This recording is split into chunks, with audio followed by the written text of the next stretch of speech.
अस्सलाम वालेकुम रहमतुल्लाहि व बरकातुहू। जो हमने पिछला वीडियो लेक्चर आपको डिलीवर किया हुआ था, उसमें हमारा टॉपिक जो था वो था types of these vegetations, variety of vegetation. जो कितने टाइप्स की वेजिटेशन है हमने डिस्कस किया हुआ है। Tropical evergreen forests, tropical deciduous forests.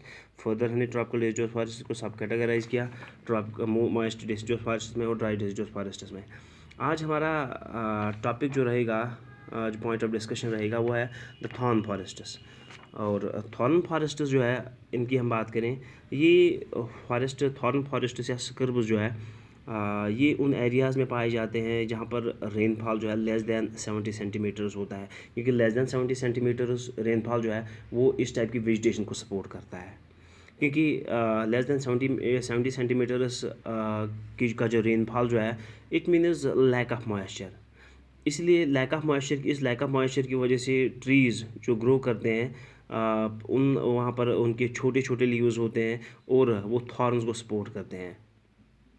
जो कॉमन स्पीशीज़ यहाँ पाई जाती है थॉर्न फॉरेस्ट्स में, स्कर्बस में, जो कॉमन स्पीशीज़ पाई जाती है ट्रीज़ की, उनमें बबूल है, कीकर है, वाइल्ड पाम है, एकाशियस है, इफोरबियास है, कैक्टा है। और इन एरियाज़ में पाए जाते हैं जहाँ पर रेनफॉल जो है लेस दैन 70 सेंटीमीटर्स होता है। और जहाँ पर जिन एरियाज़ में ज़्यादा स्कैंटी रेनफॉल होता है, वेजिटेशन जो है वहाँ पर स्क्रब्स श्रब्स जो है या थॉर्नी बुशेस ही पाए जाते हैं। जहाँ पर लेस दैन 70 सेंटीमीटर्स जो रेनफॉल, एवरेज रेनफॉल जो है वो गिरता है, वहाँ पर जहाँ पर और ज़्यादा स्कैंटी रेनफॉल होता है, वहाँ पर वेजिटेशन जो है सिर्फ स्क्रब श्रब्स और थॉर्नी बुशेस को सपोर्ट करती है ये रेनफॉल। तो हम बात जो करते हैं ट्रॉपिकल थॉर्न फॉरेस्ट की और स्कर्बस की बात कर रहे हैं। जो मेन फीचर्स है थॉर्नी फॉरेस्ट्स के, उनमें हम देख रहे हैं कि ट्रीज जो है काफ़ी ज़्यादा स्कैटर्ड होते हैं, उनके लॉन्ग रूट्स होते हैं। क्योंकि लॉन्ग रूट्स जो है they are deeply penetrating into the soil. तो डीप पेनिट्रेशन की वजह से हम देख रहे हैं कि थोड़ा बहुत मॉइस्चर जो है वो हासिल कर पाते हैं वहाँ से। और उनकी लीव्स जो है, ये हम देखें कि रेडियल पैटर्न जो है इसमें ये सुपीरियर होते हैं। इस टाइप के ट्रीज़ जो है थॉर्नी फॉरेस्ट्स में रेडियल पैटर्न में ट्रीज जो है वो सुपीरियर होते हैं इन सर्च ऑफ वाटर। हम देख रहे हैं कि लीव्स जो है काफ़ी छोटे होते हैं इन ट्रीज़ के, ताकि लॉस ऑफ वाटर जो है इसको मिनिमाइज़ किया जाए। सिस्टम जो है काफ़ी सकलेंट होता है। सकलेंट सिस्टम इसलिए होता है कि ताकि वाटर जो है इसको कंजर्व किया जाए, कि इन एरियाज़ में ये थॉर्नी फॉरेस्ट एंड स्कर्ब जो है वहाँ पर ग्रो होते हैं जहाँ पर काफ़ी स्कैंटी रेनफॉल होता है। तो इसलिए हम देख रहे हैं कि इनका सिस्टम जो है काफ़ी ज़्यादा सकलेंट सिस्टम होता है ताकि वाटर को कंजर्व किया जाए। हम देख रहे हैं कि हिंदुस्तान में, इंडिया में, राजस्थान, गुजरात और पार्ट्स ऑफ पंजाब, हरियाणा और ड्राई पार्ट जो मध्य प्रदेश के हैं और दक्कन प्लेटू जो है, जो रेन शैडो एरिया में आता है, उन एरियाज़ में इस टाइप की वेजिटेशन होती है। उन एरियाज़ में इस टाइप की वेजिटेशन इसलिए होती है क्योंकि रेनफॉल जो है सिकेंटी रेनफॉल होता है।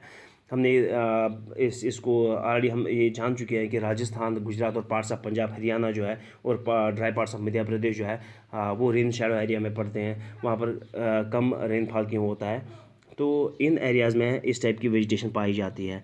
अब बात करें हम इसकी, हाँ, थॉर्न फॉरेस्ट और स्कर्ब्स की हम बात करते हैं। तो इन फॉरेस्ट्स में हम देख रहे हैं कि जो कॉमन एनिमल्स है, कॉमन एनिमल्स जो पाए जाते हैं इधर, उनमें रैट्स है, उनमें माइस है, रैबिट्स है, fox, wolf, tiger, lion, wild ass, horse and camel. Specially Rann of Kutch या गुजरात के एरियाज़ में वाइल्ड आस जो काफ़ी पाए जाते हैं। तो इन एरियाज़ में इस टाइप की एनिमल लाइफ होती है।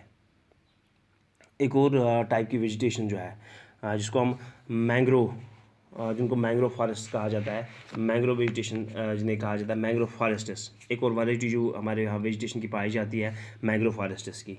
अगर हम मैंग्रोव फॉरेस्ट की बात करें, मैंग्रोव जो है ये टाइडल फॉरेस्ट्स है जो कोस्टल एरियाज़ में ज़्यादा पाए जाते हैं, कोस्टल एरियाज़ में ही पाए जाते हैं। और इन फॉरेस्ट्स की हम बात करें, डेल्टाज, एस्चुरीज और जो क्रीक स्प्रोन जो टाइडल एरियाज़ होते हैं, उन एरियाज़ में ये इस टाइप के फॉरेस्ट्स पाए जाते हैं। इन फॉरेस्ट्स का दूसरा नाम जो है, इनको डेल्टा या टाइडल फॉरेस्ट भी कहा जाता है। मैंग्रोव फॉरेस्ट्स को डेल्टा या टाइडल फॉरेस्ट्स भी कहा जाता है। मैंग्रोव्स जिनको लिटोरल भी कहा जाता है, मैंग्रोव फॉरेस्ट जो है इंडिया में अगर हम देखें कोस्टल एरियाज़ में, तो ये थोड़ी बहुत जगहों पर पाए जाते हैं, कोस्टल प्लेसेस पर, स्वैम्प फॉरेस्ट्स पर, और डेल्टा रीजन जो है गंगा का, महानदी का, गोदावरी का, कृष्णा और कावेरी का, उन एरियाज़ में ज़्यादातर ये मैंग्रोव फॉरेस्ट जो पाए जाते हैं। जो मोस्ट पिक्यूलियर फीचर है इन फॉरेस्ट का वो ये है कि ये सर्वाइव कर सकते हैं, ये फ्रेश वाटर में भी ग्रो कर सकते हैं और ब्रैकिश वाटर में भी ग्रो कर सकते हैं। फ्रेश वाटर में भी ग्रो कर सकते हैं और ब्रैकिश वाटर में। ब्रैकिश वाटर जो है साल्टी वाटर को कहा जाता है, सलाइन वाटर को कहा जाता है, उसमें भी ये ग्रो कर सकते हैं। फ्रेश वाटर में भी ग्रो कर सकते हैं और ब्रैकिश वाटर में भी ग्रो कर सकते हैं। और मोस्ट इंपॉर्टेंट ट्री जो मैंग्रोव फॉरेस्ट्स में है उसका नाम जो है सुंदरी है। सुंदरी ट्री जो है उसका नाम सुंदरी इसलिए पड़ा है क्योंकि सुंदर बन जो है, सुंदर बनस की वजह से उसका नाम सुंदरी पड़ा है। ये सुंदरी ट्री जो है ये काफ़ी ज़्यादा हार्ड और ड्यूरेबल टिम्बर प्रोवाइड करता है, जो कंस्ट्रक्शन पर्पज़ के लिए, बिल्डिंग पर्पज़ के लिए यूज़ किया जाता है। इवन मेकिंग बोट्स जो है इस लकड़ी को हम यूज़ कर सकते हैं। बोट्स बनाने के लिए भी इस लकड़ी को यूज़ किया जा सकता है। हम देख रहे हैं कि वहाँ पर पाम है, कोकोनट है, क्योरा है, आगर है, सम इम्पॉर्टेंट स्पीशीज़ जो है ट्रीज़ के ही हैं। अगर हम वाइल्ड लाइफ की बात करें इन एरियाज़ में, तो रॉयल बंगाल टाइगर जो है काफ़ी ज़्यादा फेमस एनिमल जो है पाया जाता है इन एरियाज़ में। टर्टल्स भी पाए जाते हैं, क्रोकोडाइल्स भी पाए जाते हैं, घड़ियाल्स पाए जाते हैं। क्रोकोडाइल्स और घड़ियाल्स में फ़र्क है। और स्नेक्स भी पाए जाते हैं इन फॉरेस्ट्स में, जिन फॉरेस्ट्स को हम मैंग्रोव फॉरेस्ट्स का नाम देते हैं। जो एक वो टाइप की वेजिटेशन यहाँ इंडिया में पाई जाती है, उस वेजिटेशन को हम माउंटेन फॉरेस्ट्स कहते हैं, माउंटेन वेजिटेशन कहते हैं, हिमालयन वेजिटेशन कहते हैं। अगर हम हिमालयाज़ की बात करें, हिमालय जो है एक ऐसा एरिया है जहाँ पर वैरायटी ऑफ प्लांट जो है वो ग्रो करते हैं। जो क्लाइमेटिक कंडीशन वहाँ होती है वो काफ़ी ज़्यादा चेंज होती है विद द आल्टीट्यूडनल चेंज, और डायरेक्शन ऑफ स्लोप जो है इन रिलेशन टू द सन ये काफ़ी ज़्यादा चेंज होती है। हम इधर बात करें जो साउदर्न स्लोप्स है हिमालय में, जो साउदर्न स्लोप्स है which are facing the sun, generally हम देखने कि वार्मर होते हैं than the shady northern slopes in the Himalayas. Northern slopes के बजाय हम देखें कि साउदर्न स्लोप जो है सन को फेस कर रहे होते हैं, इसलिए वहाँ पर कंपैरेटिवली वार्म क्लाइमेटिक कंडीशंस होती है। तो आल्टीट्यूड जो है एक इम्पॉर्टेंट फैक्टर रहता है किसी भी एरिया में वहाँ की वेजिटेशन को कंट्रोल करने के लिए। तो हिमालयन वेजिटेशन जो है ये भी वैरी होती है both according to the altitude and climatic conditions. Climatic conditions और ऑल्टीट्यूड जो है ये हिमालयन हमारा जो हिमालयन वेजिटेशन है या जिसको माउंटेन वेजिटेशन कहते हैं, तो ये चेंज होती रहती है ऑल्टीट्यूड की वजह से और क्लाइमेटिक कंडीशंस की वजह से। माउंटेनियस एरियाज़ की हम बात करें, जो डिक्रीज़ होता है टेम्परेचर में, जितना ज़्यादा डिक्रीज़ होता है टेम्परेचर में उतना डिक्रीज़ होता है जितना हम आल्टीट्यूड में ऊपर चले जाते हैं। तो आल्टीट्यूड में ऊपर चले जाने की वजह से हम देख रहे हैं कि जो कॉरस्पॉन्डिंग चेंज जो है नेचुरल वेजिटेशन में आ जाती है। और एज सच हम देख रहे हैं कि there is a succession of natural vegetation belts in the same order as we see from the tropical to the tundra region. वैसे ही सक्सेशन होता है इस वेजिटेशन का जैसे हम ट्रॉपिकल से टुंड्रा की तरफ मूव करते हैं। जो वेट टेम्परेचर है फॉरेस्ट्स का, जो वेट टेम्परेचर टाइप फॉरेस्ट्स है ये पाए जाते हैं जहाँ पर ऑल्टीट्यूड 1000 से 2000 मीटर्स का होगा। एवरग्रीन ब्रॉड लीफ ट्रीज जो है such as oak and chestnut जो है वो इस एरिया में प्रोडोमिनेट कर रहे हैं। एंड बिटवीन 1500 टू 3000 मीटर्स, 1500 से लेके मैं जो बात कर रहा हूँ वो ये है कि 1000 से लेके 2000 मीटर्स तक जो वेजिटेशन पाई जाती है, हिमालयन वेजिटेशन जो पाई जाती है या माउंटेन टाइप की वेजिटेशन इस एरिया में, इस ऑल्टीट्यूड में पाई जाती है, वो है evergreen broad leaf trees. Oaks और चेस्टनट जो वो प्रोडोमिनेट करते हैं इस ऑल्टीट्यूड में 1000 से 2000 मीटर्स तक। अब 1500 से लेके 3000 मीटर्स तक हम देख रहे हैं कि टेम्परेट फॉरेस्ट जो है इनमें कॉनिफरस ट्रीज जो है कोन टाइप के ऊपर उनकी कैनोपी होती है, लाइक दैट पाइन है, देवदार है, सिल्वर फर है, स्प्रूस है, सीडर है, ये सारी वैरायटी जो पाई जाती है।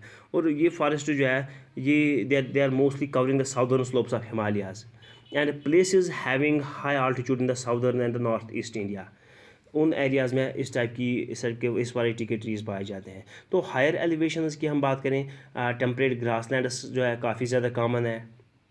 अगर हम उसे ऊपर चले जाएँ, हाई आल्टीट्यूड्स में चले जाएँ, generally more than 3600 metres above the sea level, तो टेम्परेट फॉरेस्ट जो है और ग्रास लैंड जो है, उसके बाद टेम्परेट फॉरेस्ट और ग्रास लैंड जो है, they are give way to the alpine vegetation. तो उसके बाद अल्पाइन वेजिटेशन आती है। तो अल्पाइन वेजिटेशन में हम देख रहे हैं कि कौन से टाइप्स की ट्री जो है वो डोमिनेट कर रहे हैं। उनमें सिल्वर फर है, जूनिपर्स है, पाइनस है, बर्चेस है, ये कॉमन ट्रीज़ हैं इन फॉरेस्ट्स के। तो फिर प्रोग्रेसिवली इनकी ग्रोथ जो है काफ़ी ज़्यादा स्टंट होती है अगर हम स्नो लाइन को अप्रोच करते हैं। तो जितना हम ऊपर चले जाते हैं, हाई आल्टीट्यूड में ऊपर चले जाते हैं, फिर हम देख रहे हैं कि ये इनकी ग्रोथ जो है काफ़ी ज़्यादा स्टंटेड होती है। ये अल्टीमेटली हम देख रहे हैं कि इनको रिप्लेस जो करता है वो श्रब्स और स्कर्ब्स करते हैं, क्योंकि फिर हम वो श्रब्स एंड स्कर्ब्स जो है they merge finally into the alpine grasslands, वो अल्पाइन ग्रासलैंड्स में मर्ज करते हैं। तो ऊपर हम स्नो लाइन के से आगे देख रहे हैं कि ज़्यादातर वो वेजिटेशन जो कोई वेजिटेशन कवर जो होता नहीं है, क्योंकि वहाँ पर कंटिन्यूसली वो स्नो बाउंड एरिया रहता है, वहाँ पर वेजिटेशन जो है ग्रो होती नहीं है। तो ये मेन टाइप इसकी वेजिटेशंस थी जो हमने इंडिया में देखी। इंडिया में किस टाइप की वेजिटेशंस होती है, और यही 5 जो है मेन टाइप इसकी वेजिटेशंस है। ये अगर हम इसकी बात करें, माउंटेन फॉरेस्ट की हम बात कर रहे हैं, तो माउंटेन फॉरेस्ट जो है एक्सटेंसिवली हम देख रहे हैं कि इनको ग्रेजिंग के लिए यूज़ किया जाता है, specially by the nomadic tribes, just like we in this part of the world. Kashmir में हमारे यहाँ गुजर्स एंड बकरवाल्स होते हैं, या हमने इससे पहले हिस्ट्री में इसको हमने ऑलरेडी डिस्कस किया हुआ कि कौन से डिफरेंट ट्राइबल नोमैड्स है जो एक जगह से दूसरी जगह मूव करते हैं। कहाँ पर महाराष्ट्र में कौन से लोग होते हैं, उनकी मूवमेंट जो है कौन सी डिटरमाइन करते हैं। हमारे यहाँ कौन होते हैं, माउंटेन एरियाज़ में कौन से लोग होते हैं, प्लेटूज़ में कैसे लोगों की ट्राइबल नोमैड्स की मूवमेंट जो है कौन सी डिफाइन करती है, वो ऑलरेडी हम डिस्कस कर चुके हैं। तो हायर आल्टीट्यूड्स में हम देख रहे हैं कि मॉजेस और लिचनस जो है they form A part of the tundra vegetation. और कॉमन एनिमल्स जो इधर हमारे यहाँ पर पाए जाते हैं इस टाइप की वेजिटेशन में, माउंटेन फॉरेस्ट में जो पाए जाते हैं, स्पेशली हम देख रहे हैं कश्मीरी स्टैग है, स्पॉटेड डियर है, वाइल्ड शीप है, जैक रैबिट है, टिबेटियन एंटीलोप है, याक, स्नो लेपर्ड, स्क्वेरल्स, तो shaggy horn wild ibex, bear और रेयर रेड पांडा जो है वो भी पाए जाते हैं। शीप और गोट जो है विथ थिक हेयर वो भी पाए जाते हैं हायर ऑल्टीट्यूड्स में, इधर माउंटेन टाइप की वेजिटेशन में। इस टाइप के कॉमन एनिमल जो है वो बहुत कॉमन है।